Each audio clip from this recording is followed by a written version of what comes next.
May the 15th, 2011, Walter Smith and his Rangers players celebrated their third consecutive SPL title.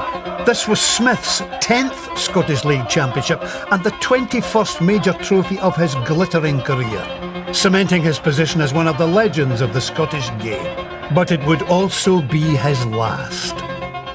In front of a packed Ibrox and with his beloved grandchildren by his side, Walter Smith said goodbye to Rangers Football Club and took a bow in front of his adoring fans. Tonight, in the first of an exclusive two-part Football Years special, we'll look at the early years and the story of this remarkable football man. He began his playing days at Dundee United in the 1960s. If you were looking for someone that was going to score a lot of goals, then Walter was never there, but his ability to read the game was fantastic. And it was that ability that launched his early coaching career at Tannadice. He was fantastic. There was about 6 of us used to go and work on our skills, and he was always at the heart of all the sessions we did. He was rewarded by working with the world's best on the world's biggest stage. Everything I expected of Walter was there in Mexico. Gave his opinion, good training sessions, players loved him. But it was his crucial role in the Souness revolution that really brought him to people's attention. I would certainly say without him it would have been doubly hard to be successful at Rangers. And when the revolution almost stalled, it was to Smith that Rangers turned to keep it going. Walter Smith will be the new manager of Rangers Football Club. We were all, to a man, delighted that this was the case. Under Smith's leadership, these players went to the brink of greatness. He said, OK, guys, you can either be legends or you can be the biggest flops in this club's history.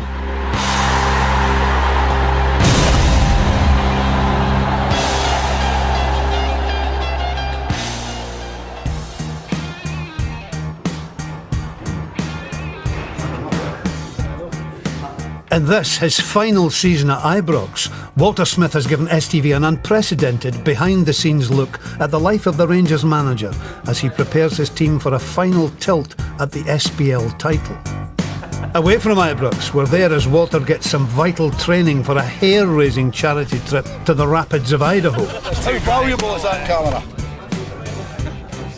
And as the SPL season heads towards a nail-biting final day showdown, we're there with those wishing to pay tribute to his 45 years in Scottish football. I think everybody knows how good Walter is as a manager. He's proved that over the years, but he's also a great guy. You never see him talking about anybody or any other teams or anything. He's just a model guy, and he deserves all the recognition he gets. He's fearsome. I don't think he likes Aegis very much, to be quite honest with you. So you've got to put a purpose that you're not an idiot to him and have a blather. But no, I think he's tremendous. If you look at his career, it's been absolutely brilliant. He married a girl from Carmel and set a record. They were the first couple from Carmel to get married in 50 years who weren't related.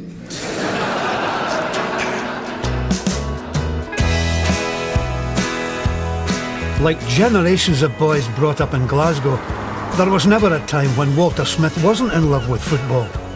Growing up in Carmyle in the east end of the city, the young Smith played in these streets dreaming about playing for Rangers. The other Rangers. My dad was more the juniors, so I was at a very early age taking to the junior games. Cambuslang Rangers were always his team, being from Cambuslang, and it was just a walk over a Clyde from Carmyle. But family allegiance to the Rangers of Govan meant that Cambuslang's chances of keeping the young Smith were always remote. My grandfather was an avid Rangers supporter, and I can always remember getting a ball about in his house as a youngster, and he was the one who started me on the trail of supporting Rangers. In the late 1950s, following in the footsteps of countless thousands of Rangers fans, the young Smith and his grandfather made their way from the East End through the city before emerging at the Copeland Road.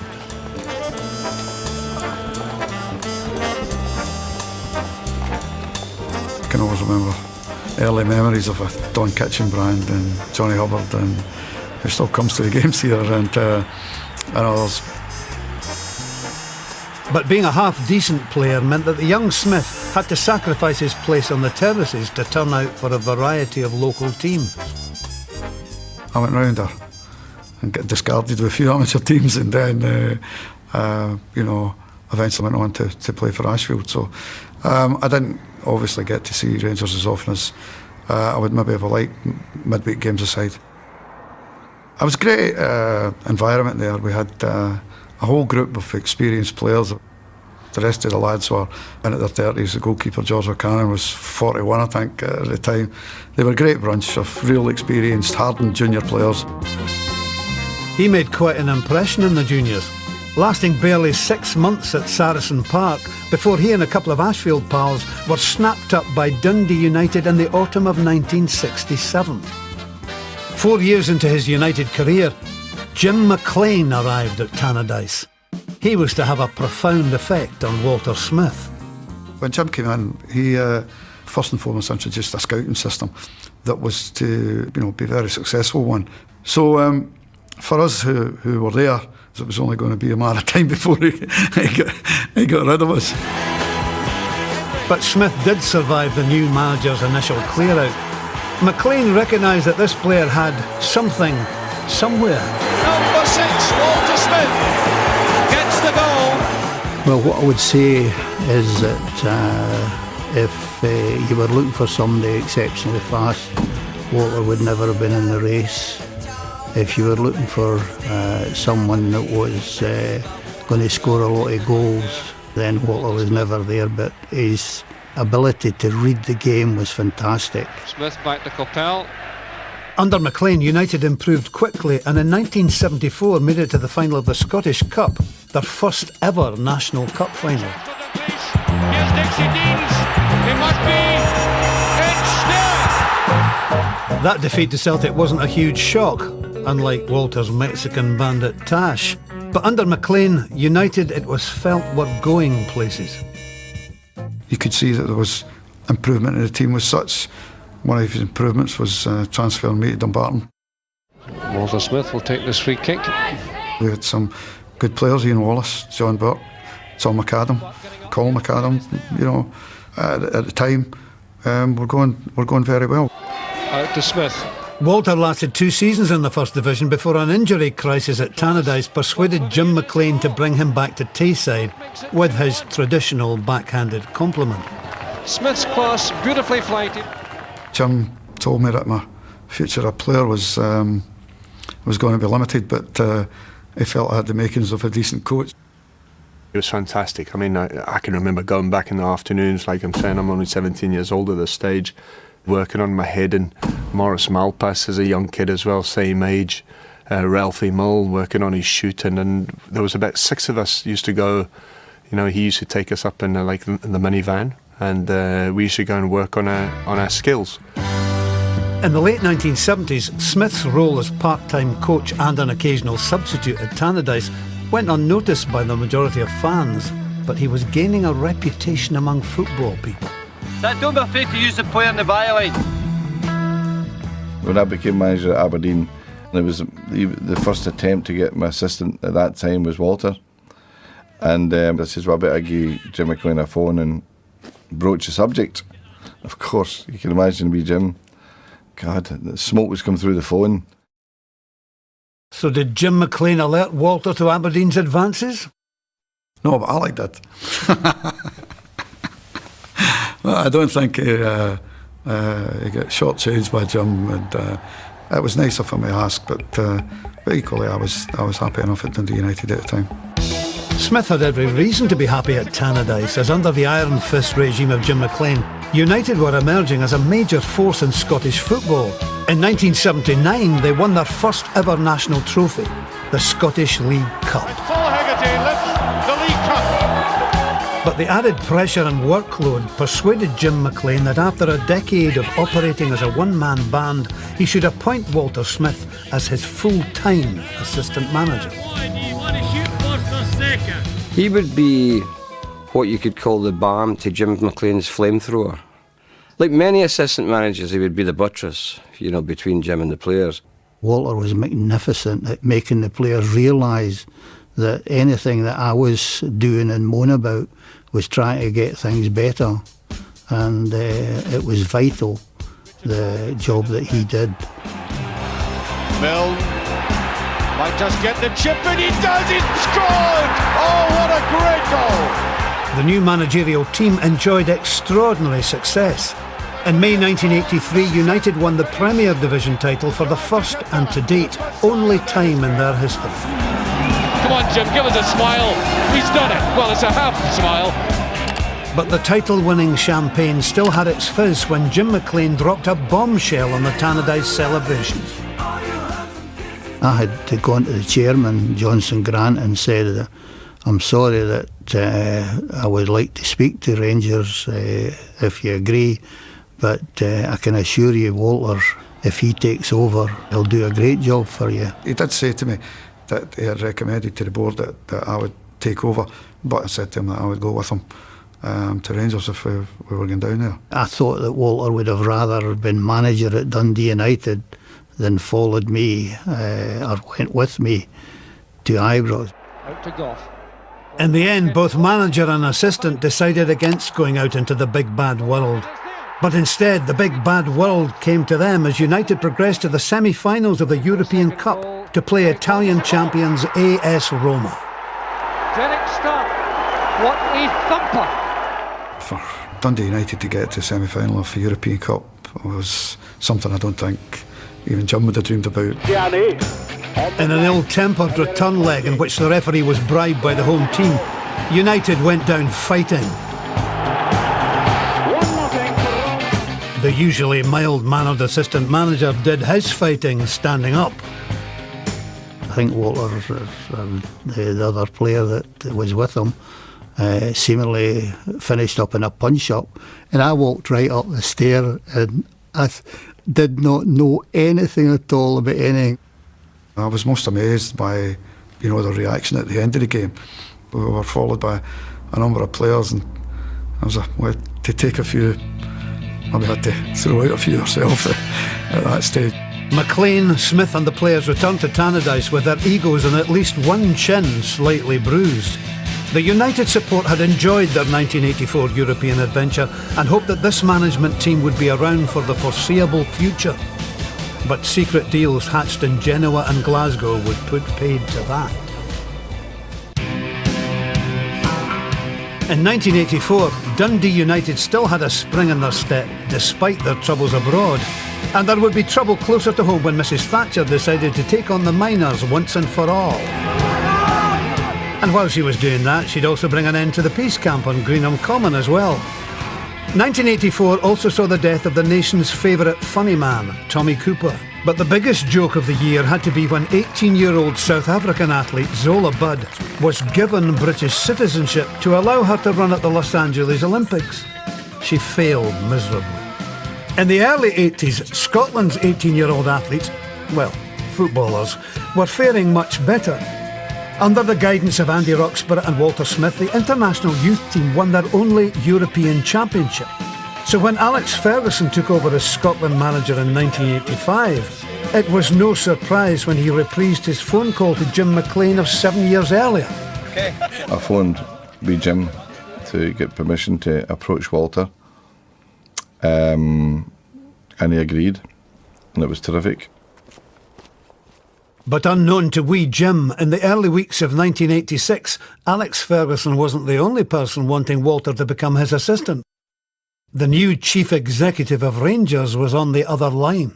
I received a call from David Holmes, and he outlined to me what was at the time a quite remarkable situation that was going to develop at Rangers, and said to me, would I be interested in coming? And of course, I said I was. And he said, okay, I would obviously have to go and speak to Graham. I was more than happy with that. Walter had a reputation of being a good coach, a good man. I went to a Scotland game and Graham came over and spoke to me, and we sat down, had a few words, and he says, right, that's it. You know within 5 minutes if you're going to hit off with someone, and I knew I could work with him, it wasn't a problem. All parties were sworn to secrecy, but sooner or later Smith knew he'd have to tell Jim McLean of the switch to Rangers. with United in contention for another Premier Division title, it was a conversation he was dreading. On a welcome international break to Israel, he confided in a friend. He says, I need to tell you, I may have a problem because I've been approached by Graham Souness, who was assistant at Rangers. I said, bloody hell, you got to take that. I says, be off your head, no, I accept it, you're going to Rangers. In April 1986, the best-kept secret in Scottish football was revealed when Graham Souness was paraded at Ibrox with Walter Smith in place as his assistant. I left Dundee United after a long spell there, a long and enjoyable spell, but left them to come into what was, one of the most exciting periods of my own footballing career. My family then were delighted. I was just disappointed that my grandfather had died, and they wouldn't have seen that. But my mum and dad were obviously elated.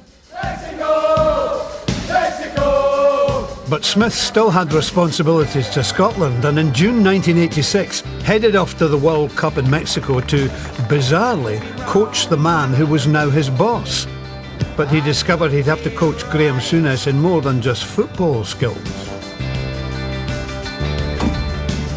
I interviewed Graham Souness, and he said to me, I don't care if Celtic beat us 4 times in a season, as long as we win the league. Walter Smith would have disabused them about that before he stepped up the marble staircase. I quickly realised that wouldn't be accepted. If we win the league but lose to Celtic 4 times.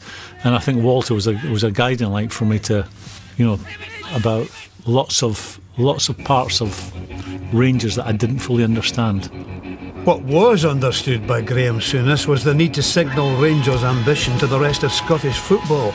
To that end, he signed goalkeeper Chris Woods and England captain Terry Butcher. How does it feel to become a Rangers player? I feel very privileged and very honoured. But regardless of who he signed, from the moment he arrived at Ibrox, Souness himself was the real headline maker. He was the biggest sports story of the decade, and the media attention leading up to Rangers' opening game of the season at Easter Road was relentless. I always tell people that the intensity of the media here is greater than the majority of countries, and they were in full flow, in the run-up to that game. One of the great days in the sporting year, the start of a new season. I didn't quite go according to plan. Graham blames me. Souness is ball sent away in that midfield role for Rangers. He said, they'll be after me today. I said, I know they will. It was all Walter's fault because he had said prior to the game that Billy Kirkwood, you got to be careful with Billy because he'll try and leave a bit on you. Held on to the ball. And that was like a red rag to a bull, and I was looking for him. Good play from Souness. Immediately under pressure, not from PD. I was forgetting that Graham wouldn't know any of the Scottish players out with the international players, never having played in Scotland. The Scottish game will watch Graham Souness may not be familiar. And tackles have gone completely now. I foolishly fell into a trap, not with Billy, but with a few others. But the red card has been shown to Graham Souness. I blame Walter for getting sent off Easter Road. He doesn't accept it, but I blame him. Walter Smith is on the track for Rangers reorganising the ranks in the absence of Souness. That was us on a roller coaster with Graham after that. After the first few games, the Rangers fans must have been wondering if it was a roller coaster or a slide they were on. By the end of August, Rangers were lying 8th in the table and had to face champion Celtic at Ibrox. Cooper. Here's Gerrard for the chance, and he's done it! A brilliant goal by Gerrard! That win was to be the turning point of Rangers' season. Their league form improved, and within weeks they faced Celtic again, this time in the final of the League Cup. Another Ian Durant goal helping to secure the first trophy for the new regime. The combination of the young, ambitious, hot-headed player-manager and the more experienced, thoughtful assistant was beginning to work. Rangers have won the Scottish League Cup final. If not a perfect partnership, it was certainly a very, very good one. And the pair of them, I would go as far to say, probably transformed Scottish football. They undoubtedly transformed the fortunes of Rangers Football Club, as in May 1987, Rangers headed to Aberdeen needing just a point to clinch their first title in 9 years. The whole build-up to that last game was, was something that I had never really experienced before. We knew we were up against it and had to battle against the odds. I think there's a booking for Souness here. He's a fantastic player, but part of that was the aggressive side that he had. Souness is going to be booked and he's off. I think I remember saying to him, just make sure you stay on the pitch. As normally, he just ignored me and carried on. Oh no, I couldn't look at him. I felt I'd let everyone down. It was one of the highlights of my career. But despite being a player-manager down, Terry Butcher's goal was enough to secure the point Rangers needed.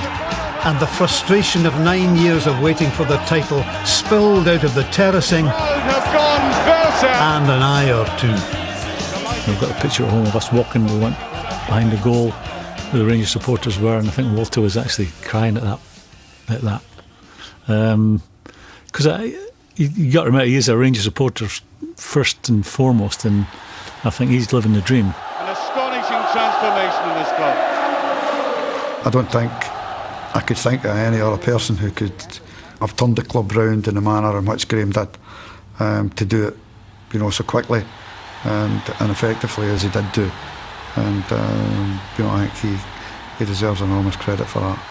I would certainly say without him it would have been doubly hard to be successful at Rangers. And there it is.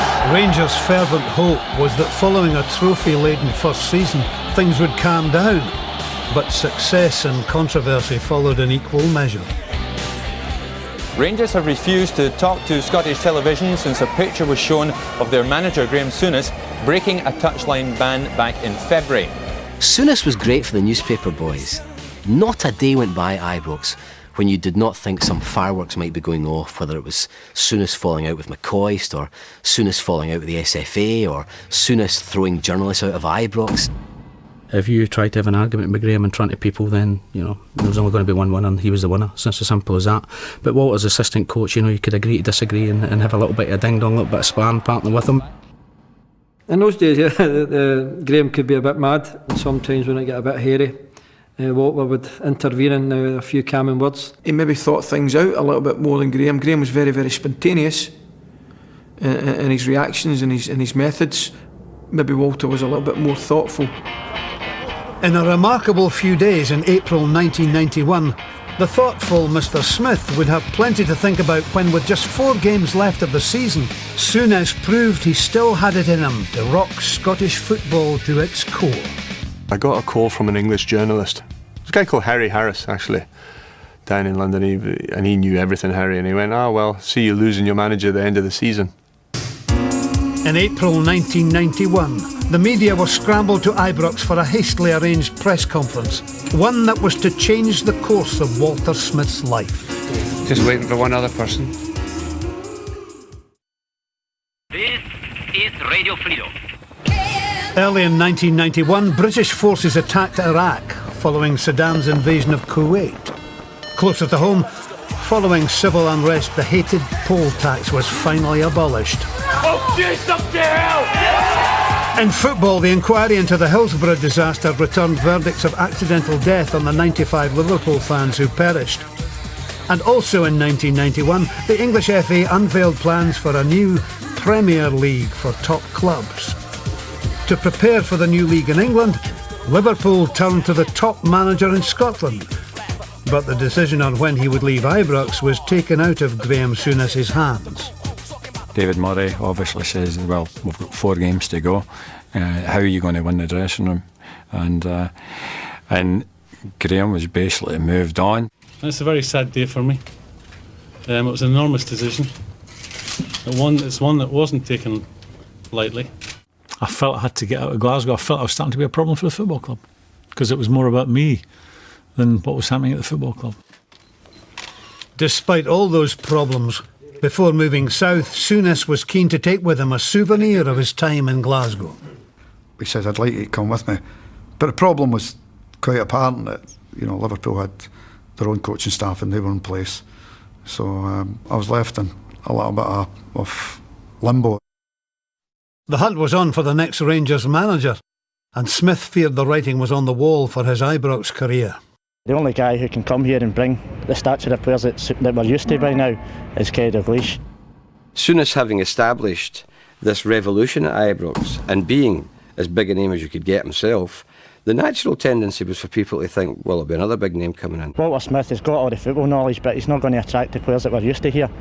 And if we don't get a big name, we could see the stars going one by one. Rangers at that time could have signed any manager in England because they had the money and they had the squad.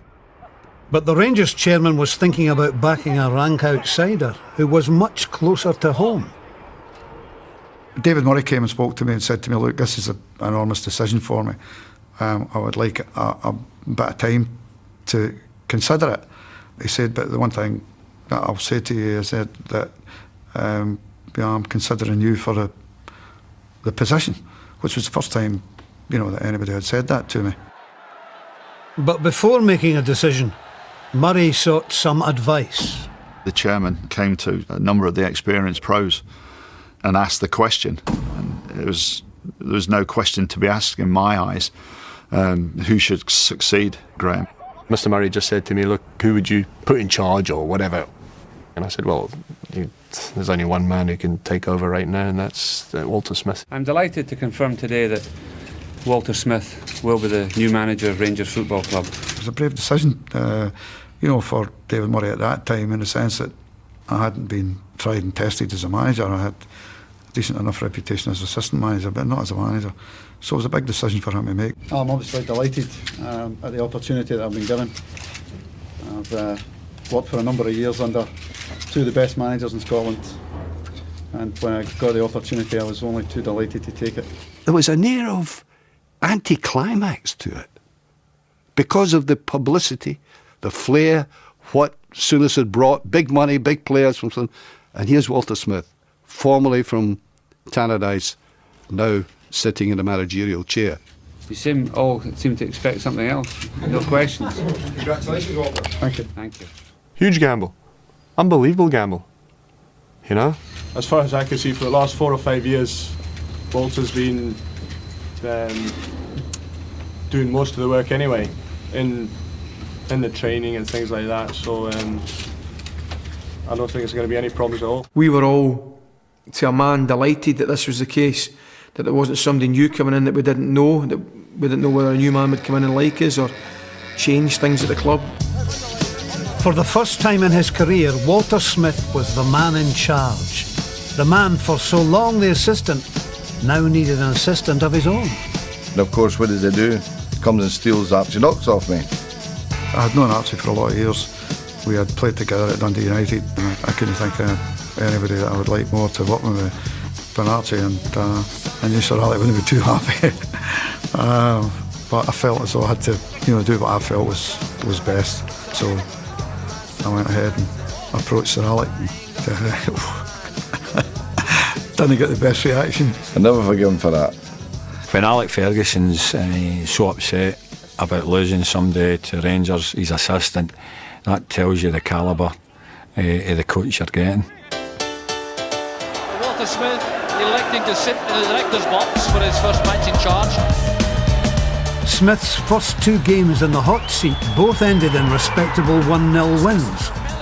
With just 2 more games left, Rangers were 2 points ahead of Aberdeen and with a better goal difference. On the penultimate weekend of the season, Rangers went to Motherwell.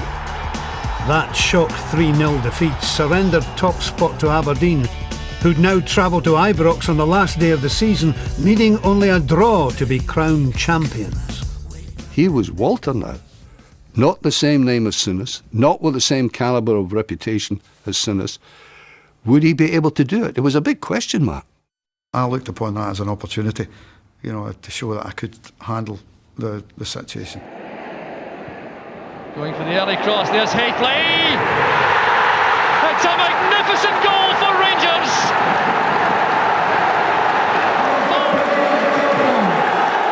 It was a really bad situation for Walter to be in, because if we hadn't won it, he would have got the blame.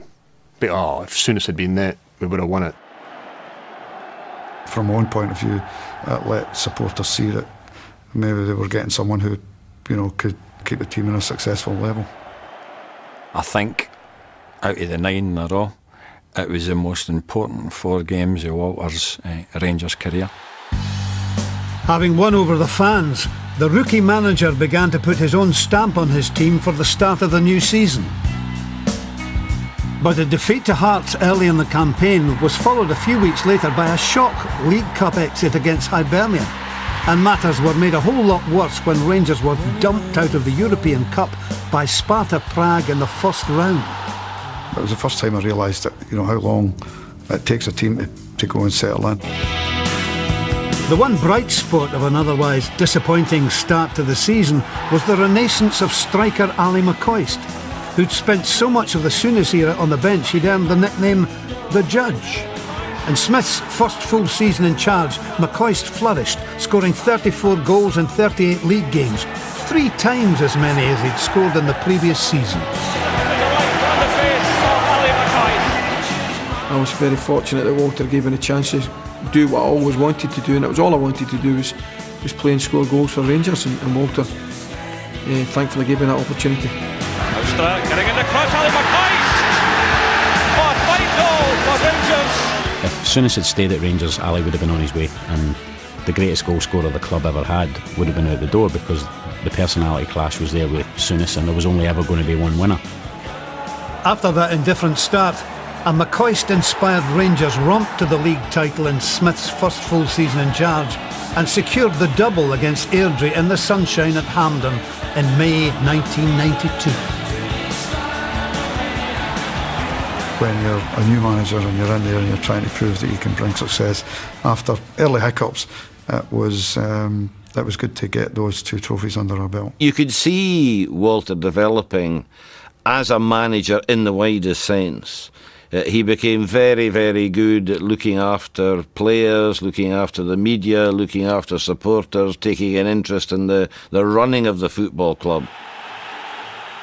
The rebranded, cash-rich UEFA Champions League would give Smith the chance to test his managerial skills against the very best.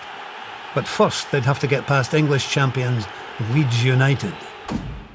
It wasn't just important for Walter Smith or Rangers, it was important for Scottish football that Rangers won that tie. We were quite happy getting Leeds until the first minute of the first game.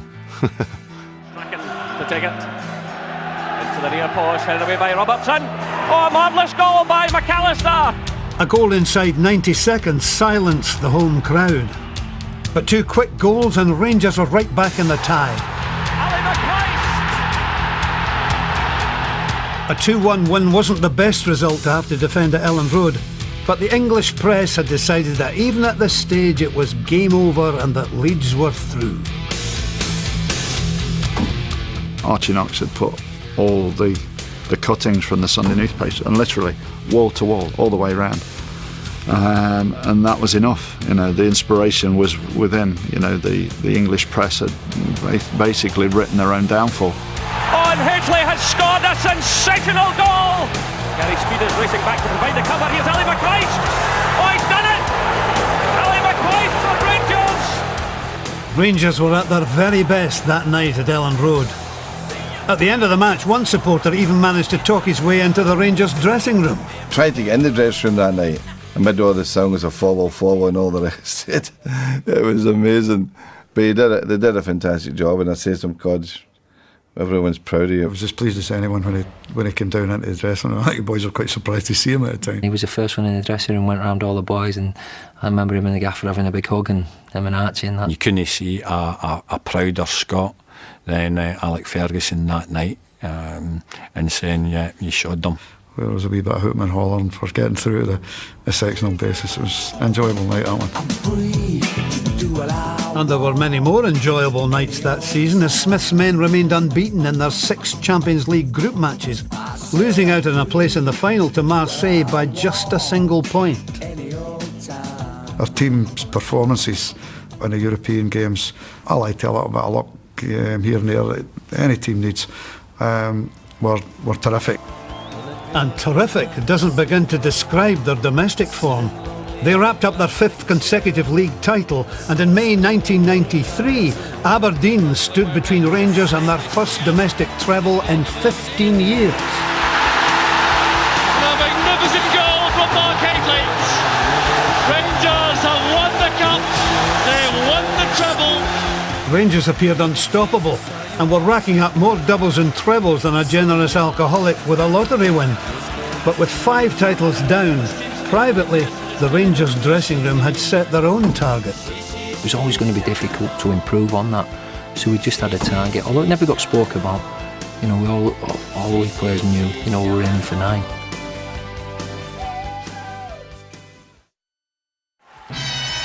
The early 90s certainly were a good time to be a Rangers fan. David Murray smashed the British transfer record, paying Dundee United £4 million for Duncan Ferguson. And even Rangers fans with a fear of flying could now follow their favourites into Europe as the Channel Tunnel rail link opened in 1994. The rest of the nation could stay at home and go wild at Scotland's brand new music festival, Tea in the Park.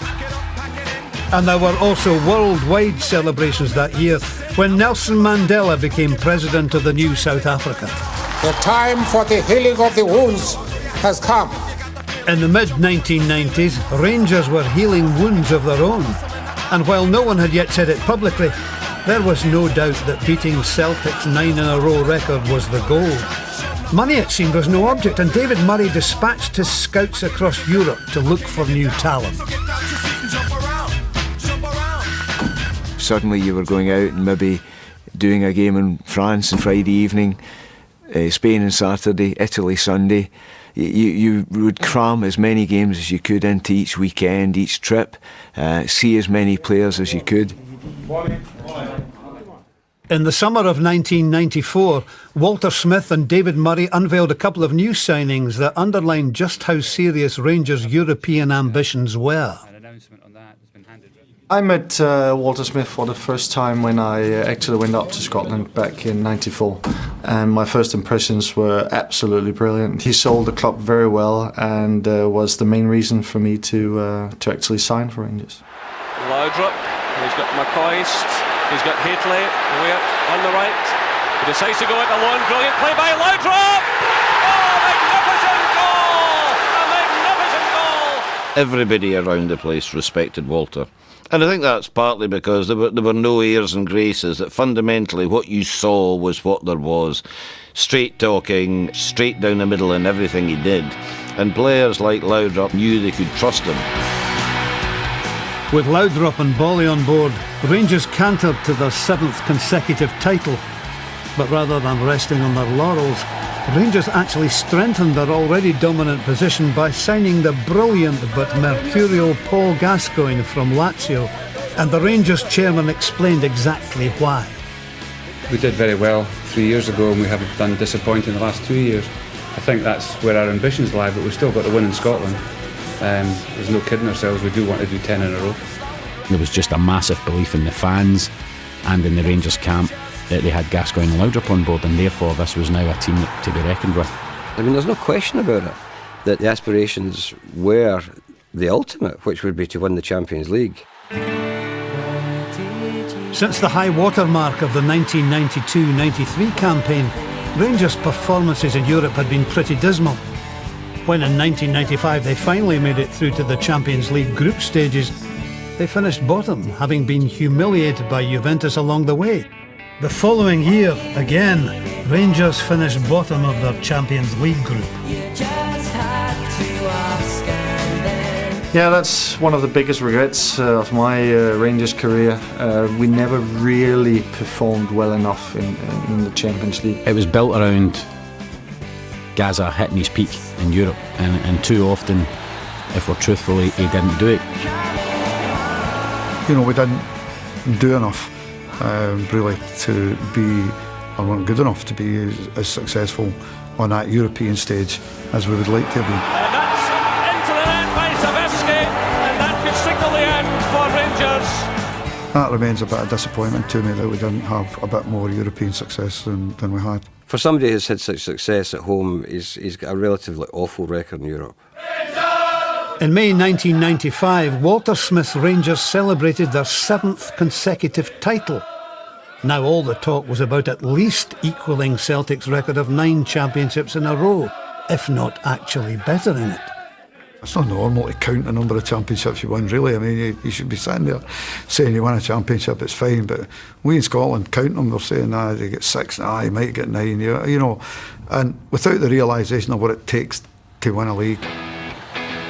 Even by 1996, Smith's Rangers squad was still full of the players who'd seen him through most of his early triumphs. Personal loyalty and the pressure to get to 9 in a row prevented more radical surgery. Maybe should have been a bit more freshness brought in to the team. But it was a very difficult call to make, that one, because most of the lads who had played there were successful players, and you're always loath to get rid of successful players. It might have been easier to change if, you know, you have lost the league championship. To go into a year, probably from 7 onwards, going into a season knowing that you had to win, it was difficult for you maybe to make the changes. I don't know whether I'm maybe looking for an excuse for not changing things a wee bit quicker than I did, but in many ways it would be a really awkward change to make. But Smith's loyalty to his core players was repaid time and again with gritty displays and vital wins. John McCall scores for Rangers! Our lads had done anything, you know, for the gaffer, and I think that showed in the performances. Good tackle by Jackson. As the pressure grew, Smith knew exactly what to do to get the best out of his team. Some players you need to be very careful with. You know, they are very sensitive, and other players you need to just kick up the backside. And he knew exactly what to do with different types, and I think that was his finest qualities as a manager. He always used to say, if anyone's got a problem about anything, come and see me. And that was good. Not many managers do that. I mean, I would never cross him. And I'm sure if you speak to the guys, nobody would ever want to cross him, because there's absolutely a ruthlessness in there, which is essential in any top manager. He's an honest man. He's a guy that, if you do well for him, he'll do well for you. But if you mess him about, you forget it. Also by 1996, Celtic under Tommy Burns were presenting an unusually strong challenge, and it would take something exceptional to stop them. What a save again from Andy Gordon. When we did the 8 in a row, Celtic were outstanding that year under Tommy Burns, and we had to be exceptional to win that title. Chance on here for Laudrup. And I don't think anybody appreciates the pressure he was under in the final 2 years. As we were getting towards the end of each of those seasons, the intensity grew greater and greater all the time. The desire to equal Celtic's achievement, was one that drove you on, drove everybody on. Despite losing just 1 game that season, Burns' Celtic couldn't halt Rangers' march to the title. On the penultimate weekend of the season, Aberdeen, again, came to Ibrox hoping to spoil the title party. Rangers, however, had ordered the magician. Gascoigne now, can he produce some magic? Still it's Gascoigne! Oh yes!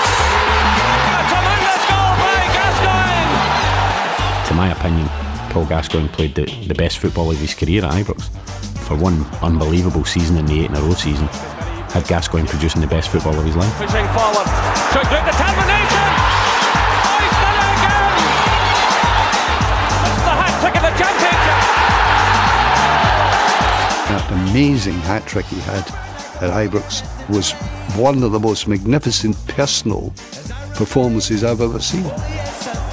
Amid the celebrations of their 8th title win, Captain Richard Gough was brought sharply back down to earth. This big Rangers punter said to me, brilliant, 8th championships in a row, Goughy, that's fantastic. Whatever you do, don't make a mistake at the 9th. And he never said it as nicely as that. I thought, oh my God, yeah, he's right. He's right. Well, I don't think there's any doubt that you'll be known as the person who didn't get 9 in a row, rather than one who's won 8 championships in a row. The realisation of that came to me during that season. It was quite a frightening realisation, actually. When you would always be known as the one who didn't get 9 in a row. It's 8 in a row for Rangers. With the knowledge that everything he'd done for the past 8 years would count for nothing if Rangers didn't win the next title, Smith had the summer of 1996 to prepare for arguably the biggest season of his managerial career.